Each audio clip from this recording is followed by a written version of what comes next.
GURPS Módulo Básico Campanhas. Regras do GURPS, quarta edição. Episódio 152, capítulo 13, Situações especiais de combate e regras especiais de combate à distância. Uma produção RPG Next. Fala galera, bem-vindos a mais um episódio do Regras do GURPS, quarta edição. Estamos aqui hoje, eu e o Heitor. Fala Heitor, tudo bem? Opa Vinícius, tudo certo por aí, cara? Sempre um prazer imenso estar aqui. Como é que estão as coisas hoje? Tudo tranquilo. Vamos começar, Heitor. Agora falando regras especiais de combate à distância. Isso daí é para complementar as regras que nós falamos de combate num episódio lá atrás, há pouco tempo. Regras especiais de combate à distância. As seguintes regras acrescentam alguns detalhes às situações de combate à distância. Mau funcionamento. Essa regra opcional se aplica somente a armas de fogo, granadas e armas incendiárias. Um mau funcionamento é uma falha mecânica da arma, por exemplo, um disparo falho ou emperramento. Diferentemente de uma falha crítica, um mau funcionamento normalmente não coloca o usuário em perigo. No que se refere a essa regra, armas de fogo, granadas e armas incendiárias têm um valor de mau funcionamento, MALF, em função do NT. NT3, MALF 12, NT4, MALF 14, NT5, MALF 16, NT6 ou maior, MALF 17. Uma arma de fogo de qualidade superior ou altíssima tem mais 1 em MALF, e uma arma barata tem menos 1. Alguns tipos específicos de armas podem ter MALF maior ou menor, conforme indicado em sua descrição. O mestre pode reduzir o MALF de uma arma devido ao descuido, falta de manutenção ou dano. Independente do NH do atacante, uma arma irá enguiçar em vez de disparar em qualquer jogada de ataque, com resultado não modificado maior ou igual ao seu MALF. Os efeitos exatos dependem da arma. Tipo explodir, né? Exatamente. Seria uma coisa maravilhosa de acontecer, imagina? Que absurdo, Vinícius. Pô, mas também tu tinha uma bazuca de mão, tinha que ter uma bazuca, era uma pistolinha laser, pô. Sei. Pistolinha laser, humilde. Tabela de mau funcionamento de armas de fogo. Quando uma arma ela sofre um mau funcionamento, você joga 3d6 e consulta a tabela abaixo. Se o resultado for 3 ou 4, é um problema mecânico ou elétrico. 5 ou 8 é um disparo falho. 9 ou 11 é um emperramento, 12 a 14 é um disparo falho e 15 a 18 é um problema mecânico ou elétrico e possível explosão, que Deus o tenha para quem explodir a arma da pessoa. E aí, um problema mecânico ou elétrico, que é o resultado de 3 ou 4, é o seguinte: a arma não dispara. Um teste de armeiro ou contra a própria perícia na arma em questão, que leva uma manobra de preparar, pode diagnosticar o problema. Uma vez reconhecido o problema, o personagem pode fazer um teste de armeiro para corrigi-lo. Cada tentativa leva 1 hora e qualquer falha crítica destrói a arma. Caralho. Porra, até na versão mais simples é pesado, né? Agora, problemas mecânicos ou elétricos de granadas, se ocorrer um problema no detonador, a arma detona com 1 segundos de atraso. Bom, ainda dá pra... Ainda não detona antes, né, pelo menos. No mínimo isso, né? Já ajuda um pouco.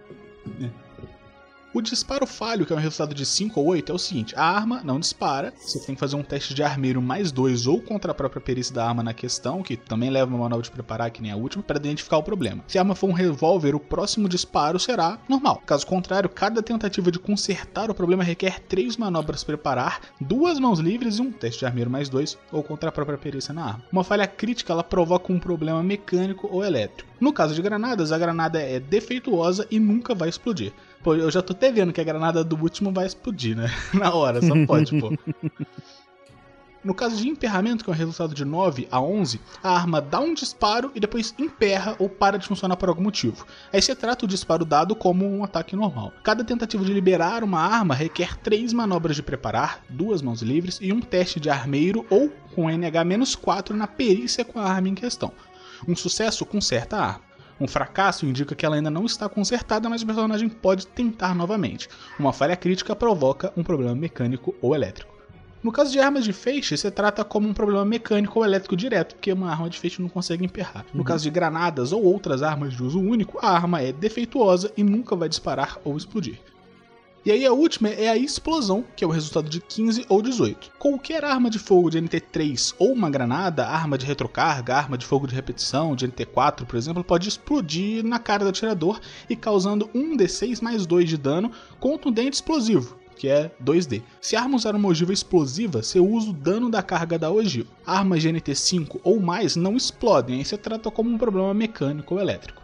Atirando para cima e para baixo. Atirar para baixo aumenta a distância pela qual é possível arremessar ou disparar um projétil, enquanto atirar para cima diminui essa distância. É improvável que isso faça diferença a curtas distâncias, mas pode ser importante a distâncias maiores. Ignore por completo essa regra para armas de feixe como lasers. Atirando para baixo. Para cada 2 metros de elevação que o personagem tem sobre seu alvo, subtrai 1 metro da distância efetiva até a distância mínima de metade da distância real. Por exemplo, um personagem está a 40 metros de seu alvo e 10 metros acima dele. Subtrai 5 metros da distância efetiva. Ele dispara como se estivesse a apenas 35 metros de distância. Atirando para cima, para cada metro de elevação que o alvo tem em relação ao personagem, acrescente 1 metro a distância efetiva. Por exemplo, o personagem está a 40 metros de seu alvo e 10 metros abaixo dele. Acrescente 10 metros a distância efetiva.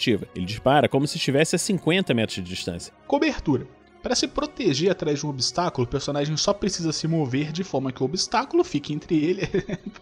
Caralho, ele tá realmente explicando como funciona uma cobertura. Você tem que estar atrás de alguma coisa para a cobertura funcionar. Ele talvez precise se ajoelhar ou se deitar, dependendo da altura da cobertura. A cobertura pode proteger um ou mais pontos de impacto, tornando um alvo mais difícil para armas de longo alcance. O personagem normalmente precisa expor seu crânio, olhos, rosto e pescoço para visualizar um alvo. Ele precisaria expor o braço e a mão da arma para disparar uma arma de uma mão. Com uma arma de 2 mãos, ele precisaria expor os 2 braços e mãos, além de metade do tronco e órgãos vitais, a menos que esteja disparando por uma fenda estreita. A virilha, pernas e pés podem permanecer ocultos se a cobertura for suficiente para protegê-los. Talvez seja necessário expor mais partes do corpo se a cobertura for parcial ou se o personagem não puder ajoelhar, sentar ou deitar atrás de uma cobertura baixa. Contra um oponente parcialmente atrás de uma cobertura, um personagem tem 3 opções. A primeira delas é apontar contra um ponto que não esteja atrás da cobertura, e aí o ataque sofre a penalidade normal de acordo com o ponto de impacto, a distância e tal.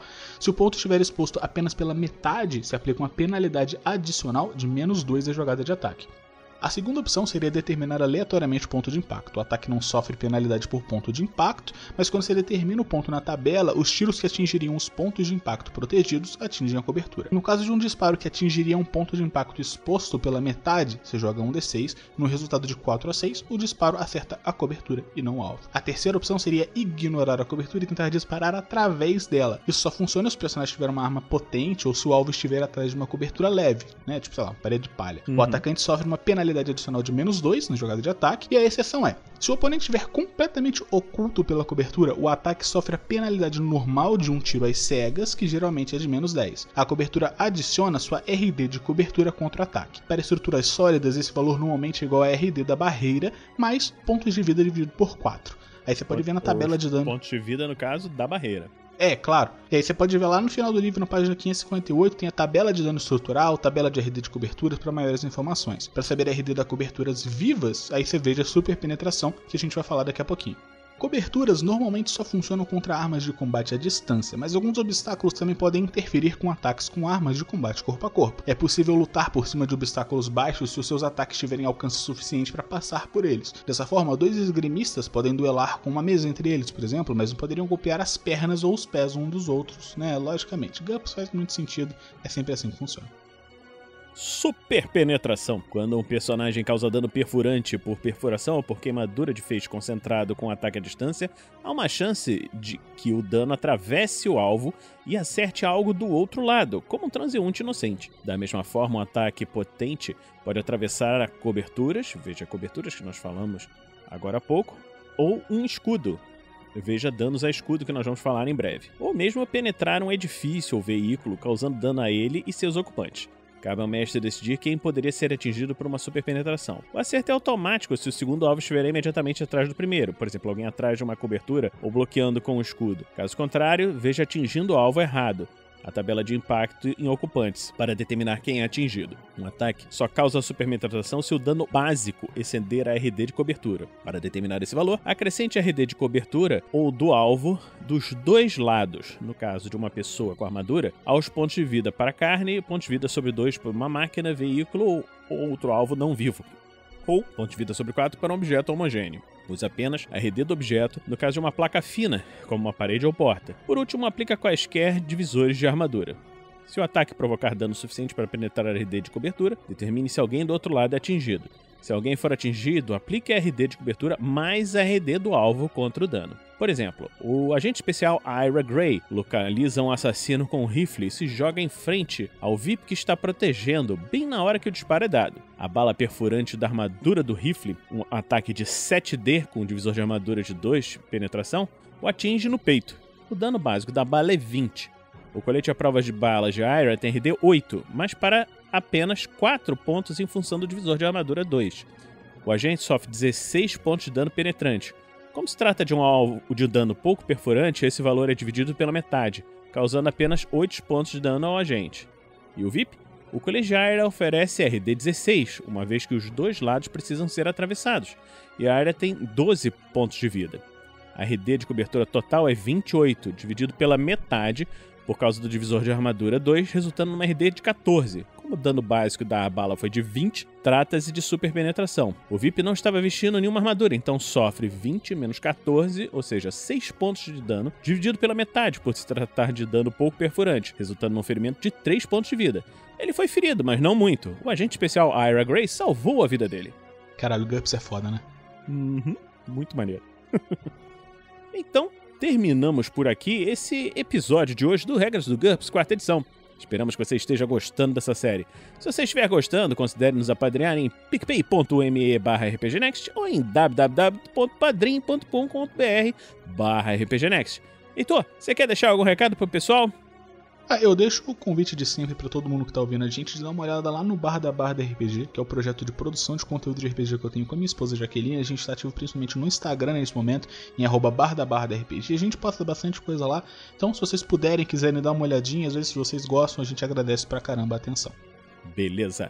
Então é isso aí, galera, e a gente se encontra na próxima semana aqui no RPG Next. Regras do GURPS, 4ª edição. Músicas por Kevin MacLeod e Scott Buckley. Uma produção RPG Next.